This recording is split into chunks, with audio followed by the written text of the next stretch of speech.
What kind of family problems?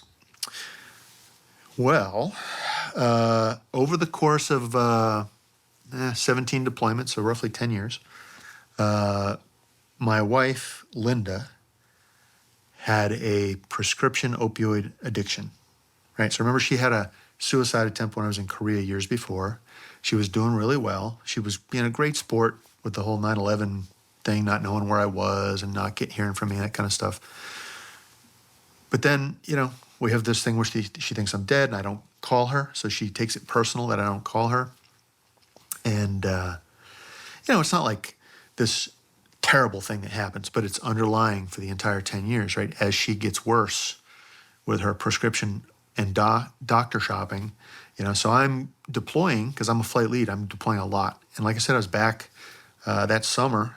And then I did like a 3-month deployment, came back for a month, went for Christmas. And then, so she's dealing with all this, and we're shorthanded, and the aircraft are few and far between because, in TF Sword, Task Force Sword, in the very beginning, they got like 3 aircraft shot to pieces, and, we had ours damaged. So things are challenging, and I'm still doing it. And because I'm the flight lead, the senior flight lead at that matter, I've got to continue deploying. And she's pretending she's okay. She's trying to be okay. She's trying to support me. I kind of know maybe things aren't right, but I'm choosing to believe that she can do it, right? And there were deployments where she did well and other ones that were a little tougher. And then as we lost friends, I lost 23 friends over the course of 10 years that are on the wall. And it's hard, because you lose one Chinook, that's, potentially 4, 5, 6 guys, Red Wings, my good friend Trey Ponder, was killed. And that one kind of pushed her over the edge because she knew him personally. The other guys, she knew who they were, but she didn't know him personally. He was killed trying to rescue the 4-man team. But her problem just got worse over time. And, it got to the point where I like to say that, so when Bo Bergdahl walked off his fob,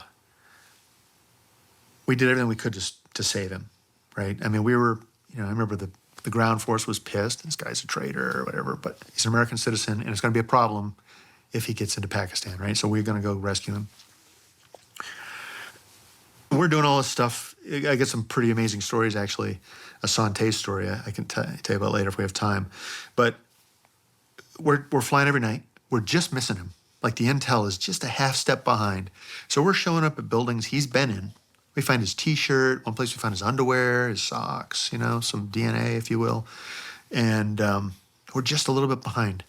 And the Taliban is going old school. They're not using phones. It's couriers.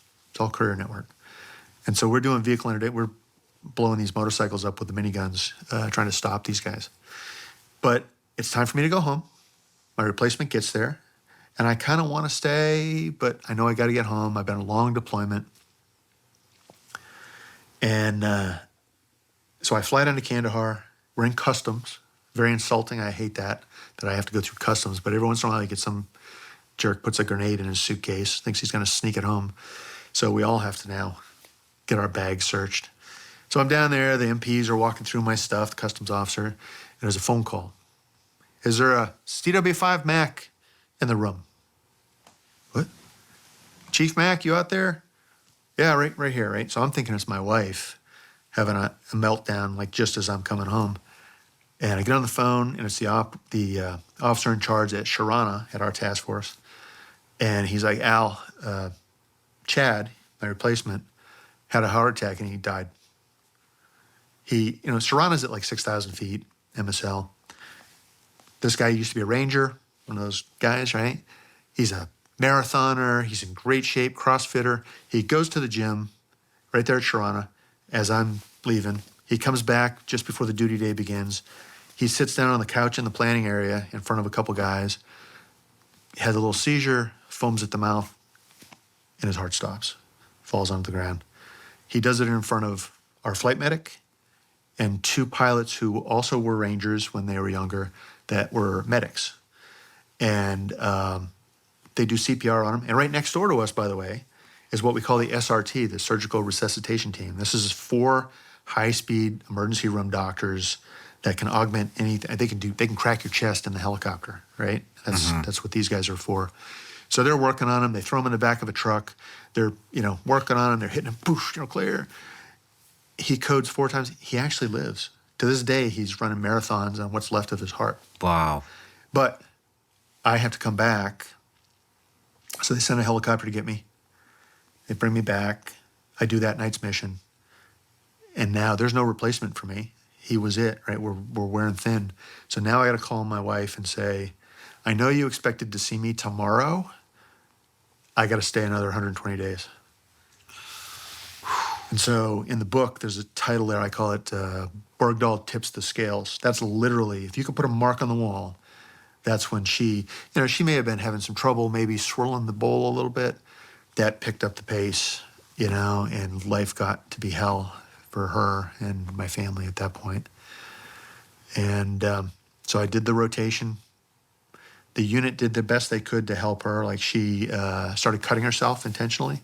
Shit. And the unit commander would come over, take her to the hospital. The chaplain was involved. But they didn't tell me. They didn't tell you? They didn't tell me. She didn't want them to. This is the power she had. She was able to convince you that it's going to be okay. Let him do his thing. We know that, there's no one else to do it. Who's going to do it? That seems to be the case. And a lot of the things I do is, well, who's going to do it? Might as well be me, right? And so once again, in order to save someone else's family from going through the same thing, being gone that much longer, I did it. That was probably a mistake in hindsight.